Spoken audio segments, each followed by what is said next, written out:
বেইজিংয়ে বেজে উঠেছে ভিন্ন এক কূটনৈতিক সুর। চীনের প্রেসিডেন্ট শি জিনপিং এর সঙ্গে বৈঠক করেছেন ইরানের পররাষ্ট্রমন্ত্রী। সাংহাই সম্মেলনের ছায়ায় জন্ম নিচ্ছে নতুন আঞ্চলিক সমীকরণ। চুপি চুপি কি তবে বড় কিছুর পরিকল্পনা হচ্ছে চীন ইরান টেবিলে? বিস্ময়কর হলেও সত্য, মধ্যপ্রাচ্যের অস্থির বাস্তবতা আর পশ্চিমাদের চাপের মধ্যে যখন ইরান ব্যস্ত পারমাণবিক উত্তেজনা সামলাতে, তখনই দৃশ্যপটে উঠে এলো বেইজিং। শি জিনপিং এর সঙ্গে এই হাই প্রোফাইল বৈঠক চীনের সাইলেন্ট ডিপ্লোমেসির আরেকটি নিখুঁত নিদর্শন।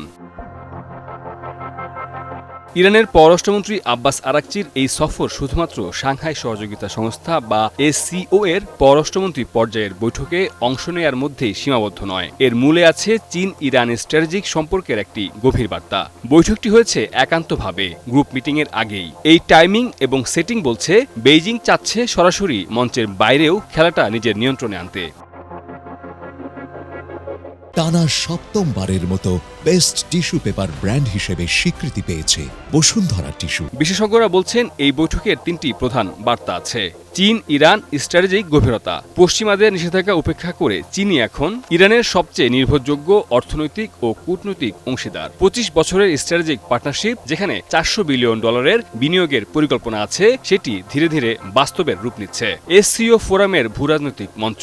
এই বৈঠকের মাধ্যমে চীন বার্তা দিচ্ছে এসসিও কেবল সন্ত্রাসবাদ বা আঞ্চলিক নিরাপত্তা ফোরাম নয়, বরং পশ্চিমা জোটগুলোর বিকল্প এক কৌশলগত প্ল্যাটফর্ম। এবং সবশেষ, ইউরোপ আমেরিকার চোখ রাঙানিকে পাত্তা না দেয়া। এমন সময় এই বৈঠক অনুষ্ঠিত হলো যখন ইরান হুঁশিয়ারি দিয়েছে ইউরোপ যদি 2015 সালের চুক্তির স্ন্যাপব্যাক প্রয়োগ করে তবে তার উপযুক্ত জবাব দেবে তেহরান। ঠিক তখনই চীনকে পাশে পাওয়া ইরানের জন্য এক প্রকার সেফটি নেট। বিশ্লেষকদের মতে চীনের প্রেসিডেন্টের সঙ্গে আরাকচির এই সাক্ষাৎ একক বৈঠক হলেও এর প্রভাব বহুদূর গড়াবে। এটি প্রমাণ করে বৈশ্বিক কূটনীতিতে চুপি চুপি গুরুত্বপূর্ণ হয়ে উঠেছে বেইজিং, যেখানে শি জিনপিং ব্যস্ত এক নতুন বিশ্ব ব্যবস্থা গঠনে আর ইরান সেখানে এক নীরব সহযোগী। এসসিও সম্মেলনে যোগ দেওয়া সব পররাষ্ট্রমন্ত্রীদের সঙ্গে গ্রুপ বৈঠকে যোগ দেওয়ার আগে আরাকচি শির সঙ্গে একটি সংক্ষিপ্ত দ্বিপাক্ষিক বৈঠক করেছেন। কূটনৈতিক বিশ্বে এমন নীরব বৈঠকগুলোই মাঝে মধ্যে বিশ্ব রাজনীতির মানচিত্র বদলে দেয়।